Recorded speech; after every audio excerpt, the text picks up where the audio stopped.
do once we actually finish this? Wait a second. I feel like there's going to be like a huge existential hole. There'll be a void we have to fill with some other shitty game. Yeah. There will be other games. But will they be the same? Will we see Jonathan die repeatedly?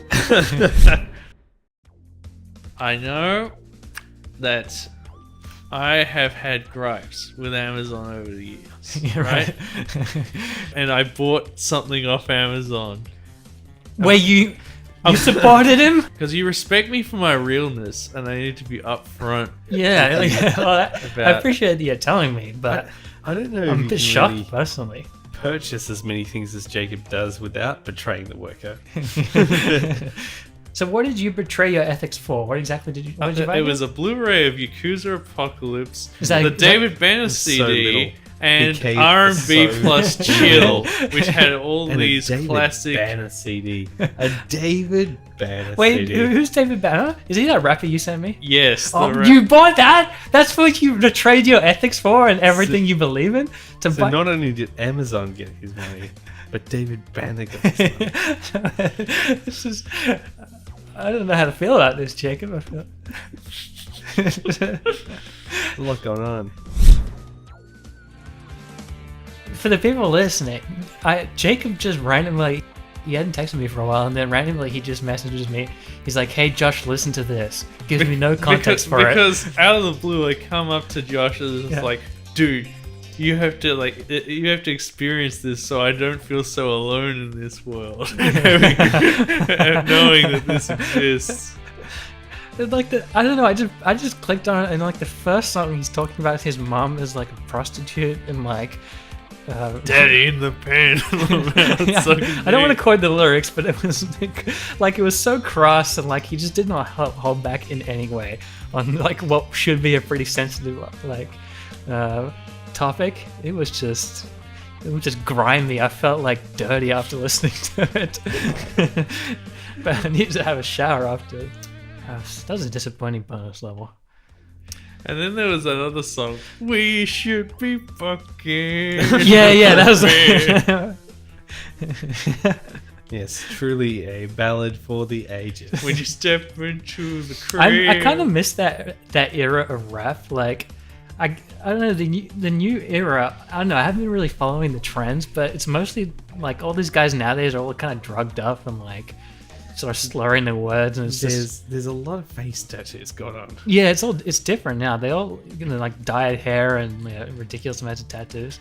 I miss like the old school, like from the early 2000s, like the just really crass. That's why I bought R&B Whereas plus crass Chill, which and has all the braggy. classic songs from the So Fresh CDs you remember. Yeah.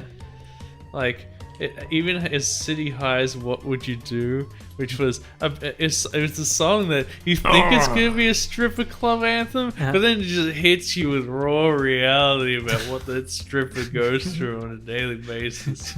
I'm gonna have to do this level again. I can feel it in my bones. Dude, you're getting chewed out on this level. I think people. Here's my hot take, right? Okay, here we go. People overestimate, like people oversell how bad Nickelback is. Yeah. Don't you think? Def Leppard's Photograph is a better song than Nickelback's Photograph. Sorry. I mean, that's not really a controversial opinion. It's not really. I know I'm really, It's- expressing some hard views on this channel by stating that, but it's You're really going out on a limb. yeah. Like, I get that Nickelback sucks. I'm not saying they're good, but like, they're not the worst band ever. There is way worse music out there. Like, They're like the Bad Company of the 2000s. yeah, they're just really middle of the road. Like, We're all about middle of the road. yeah, exactly. That's what this channel's about. We support middle of the road rock bands who just Photograph. Okay. I mean, that was pretty bad. That song. That was pretty awful. Look, it gave us a great meme. Yeah. Maybe I'm starting to regret saying what I just said. When you go to a screening of The Room and throw spoons, it can become a hotbed of anti-female sentiment, which is Gets a little misogynistic, doesn't it? it can go that way. Yeah. But it's mainly because of Lisa being a traitor. Well, she was horrible and yeah. a terrible human being. She's a terrible human being. So I think that the extension of what would normally be rhetoric that would be harmful is suddenly like, yeah, right. And then there was like, then everyone started chanting, "Fuck the corpse, fuck the corpse," which was new to me because I was not seeing that coming. Because there's a couple of times where they were shouting, like when the characters get way too close together in the blocking, and then they're like, kiss, kiss, kiss, kiss, and I'm like, yeah, okay. And then when it came down to near the end, and Tommy's just lying there dead. Spoilers for the room. How could you do that? Yeah. How could I betray you? But yeah, they just started shouting, "Fuck the corpse!" And I'm like, damn. no, That It is was fuck the corpse, fuck the Yeah. corpse. damn, that's not what I expected.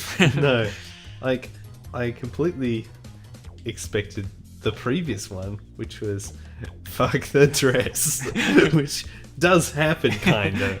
So I'm like, yeah, right. Fair play. Yeah. But advocating necrophilia, that's a new one.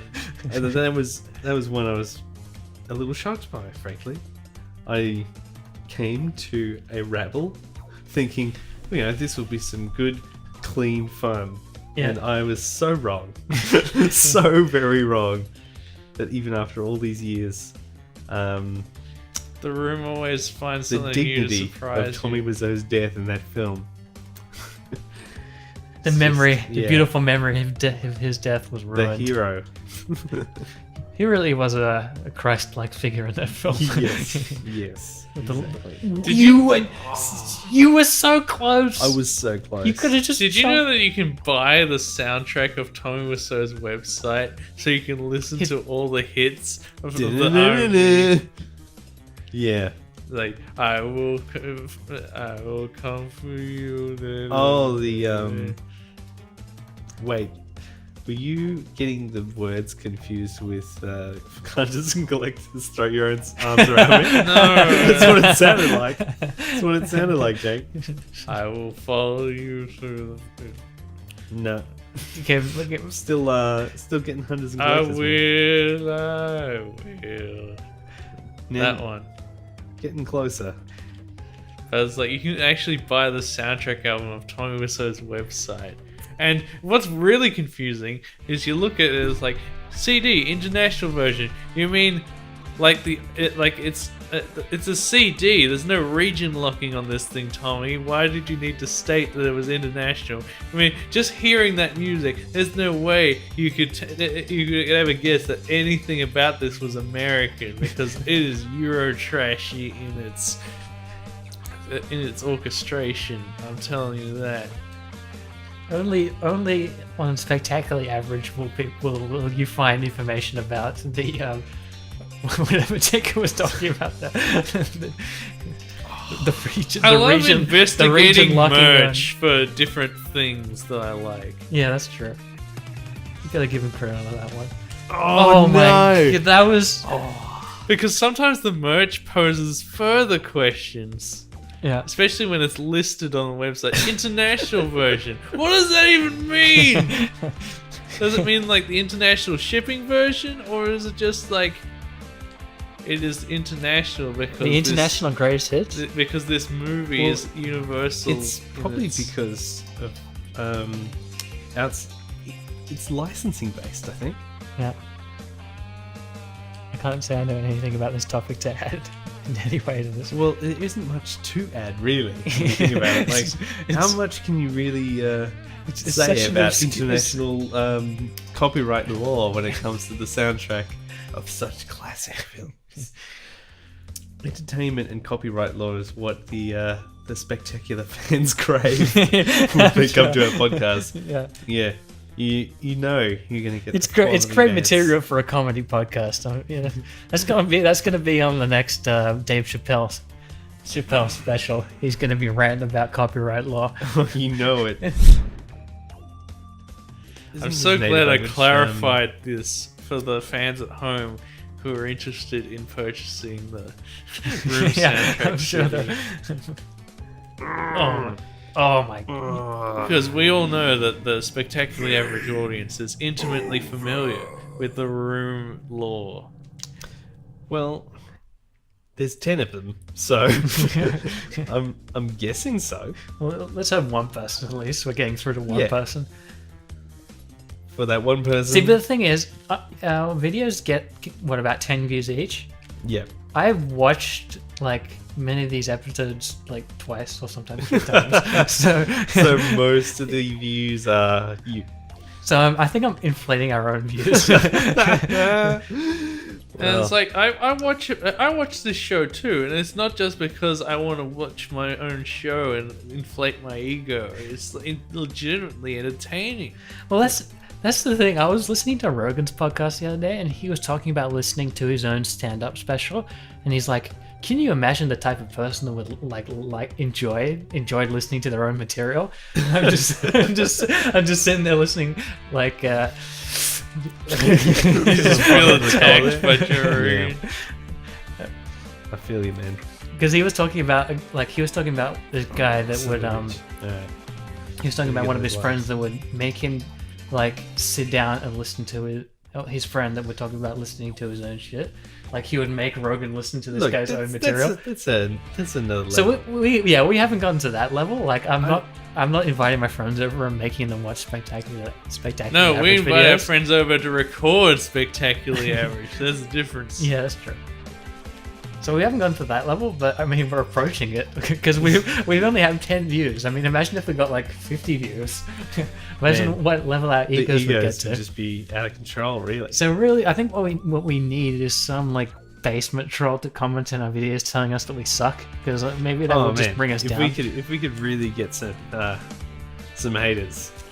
Haters get traffic, man. Yeah, exactly. Last week I was working with a particularly notable YouTube personality. Right. And it was really embarrassing because I basically was in a situation where my boss was just like, "Oh yeah, Jonathan does YouTube." This guy with almost 1 million subscribers is like, "Oh yeah, how many followers you got?" I'm like, "I have 20." And then I did the brash rub on the sort of like you would an apple. Yeah. And what did he say? He was just like, "Oh, that's neat." So yeah. Yeah, but does he talk about Zahir Fawaz for 30 minutes on his videos? What? He does not. Is there any correlation between the fact that he has 1 million subscribers and we have like 5?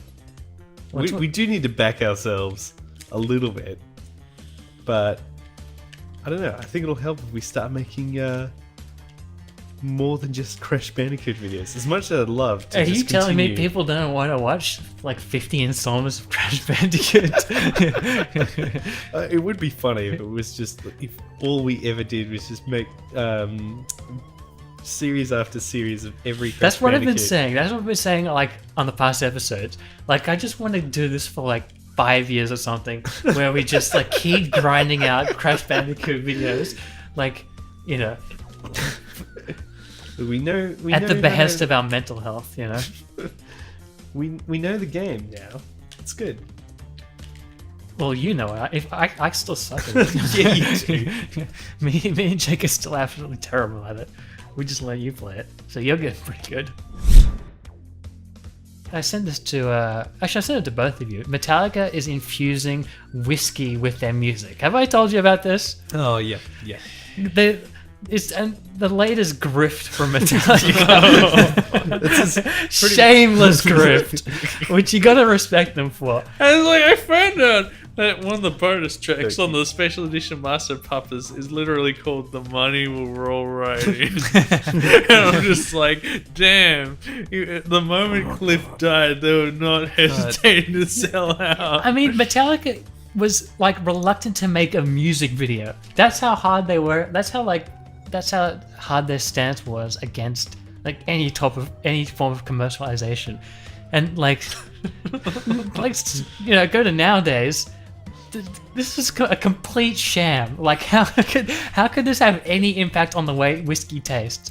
I mean, at least they're infusing it with the classic, because they said which albums they were using, and they were infusing it with Look, that's what matters, really. yeah, and Justice for All and Ride the Lightning.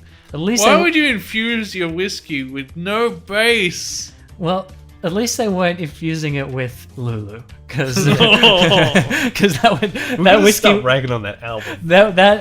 We've talked about it enough. It has gotten enough airplay. But can you imagine drinking something that was infused with Lulu? I mean, tell me that wouldn't taste like ass. It's like I'm the table. Whoa. It would taste like Lou Reed's grip, like Lou Reed's like crusty ass, like stench or something. Look, Lou Reed. Pain and Gotta love evil respect have that their dude. place. Oh yeah, respect to Lou Reed, but come on. I worship. He sure did know how to make an album drag on when he was doing his more experimental work. Spermless like a girl. Well, to be fair to Lulu, well, I actually haven't listened to Lulu in its entirety. I just listened to the one song. You know what's sad? Yeah. Lulu is the only Metallica album I own on CD at this point. What? Okay, that is sad. Because really usually sad. when you tell me something sad, it's like I don't really care, but that actually is sad. It's It was upsetting. like I never got around to buying Master of Puppets or any of the Why other do ones you yet. always buy the train wrecks? Yeah, Why can't you just enjoy music? Half of Jacob's CD collection is him just finding the most weird shit. Like It's like you're accumulating all of the sins of mankind in one shelf and then deciding, That's yes, what it is. it will be a museum to our ruin. it really is the decline. Like his CD collection is the decline of Western civilization. And I don't mean the Penelope Spheres movie. Yeah, those movies have nothing of what Jacob possesses in his CD drawer.